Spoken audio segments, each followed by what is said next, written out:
But Prudence's letters had been neatly wrapped in chintz and tied with a bow that had lasted over a century.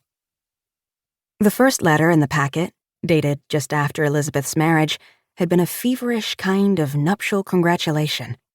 "Stephen is a good man, and you deserve him," Prudence had written. "You deserve more, too. Save a part for yourself and another for me." There followed suggestions as to which parts Prudence would prefer. Agnes had shown the letters to her mother, who promptly burned them. A misplaced panic, Agnes thought.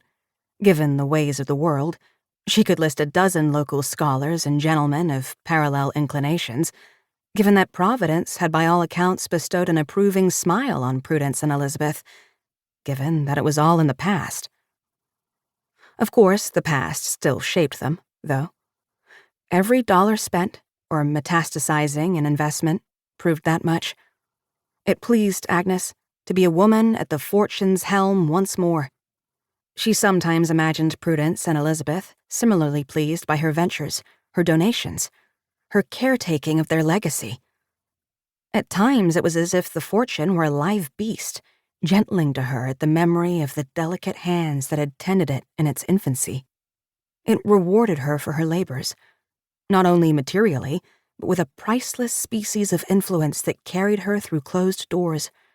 She had negotiated an education well beyond the standard for her sex, her women's annex degree countersigned by the university's president. Equivalent in all respects, he'd begrudgingly conceded, to the men's.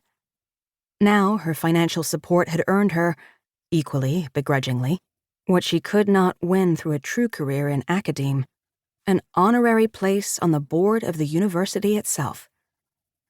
However ceremonial the position, she was a trustee. She sat at the table and directed the allocation of her donations. She signed her name on university letterhead. Agnes saw herself as a balancing counterweight to the distinguished professors who traipsed across the neighborhood to duplicate their lectures in the cramped classrooms of the women's college. Her life's work was to widen this path to a two-way street. Naturally, the money had, for the most part, not passed matrilineally, but Agnes had learned enough, even with the missives of history burned to ash, to know women could be dragons. It was a responsibility as well as a power, Prudence and Elizabeth's fortune. Agnes feared that vanishingly distant cousins and their gambling house addictions would never be completely exterminated from her drawing room, where they appeared cyclically with hats in hands. But, by the same token, there would also never be a fruit or fabric, an atlas or academic or work of art she could not eventually summon to her door. The case of the glass modeler was a simple one.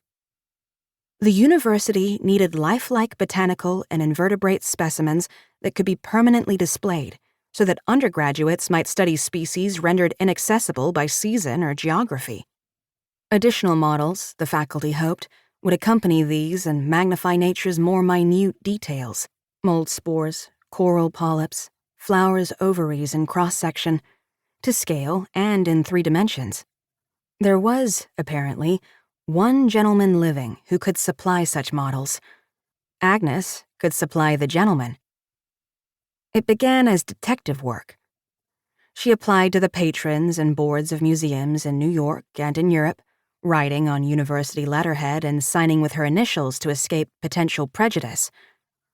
There was almost exclusively one name recommended for botanical and zoological models, one name breathlessly repeated, a gyre of whispered expertise centering on Bohemia. Monsieur Novak, Novak of Prague, Mr. Ignaz Novak. But the models were impossibly delicate glass, the curators warned. Several had broken when shipped only a few dozen miles overland from his studio. He would, almost certainly, have to be kept in residence. Agnes applied herself to the task, writing to Novak and introducing herself as the head of an exploratory committee seeking to engage a glass modeler. She did not mention that she was the single donor who would fund the position, nor that she was a woman. Novak resisted at first, in kind but demurring letters.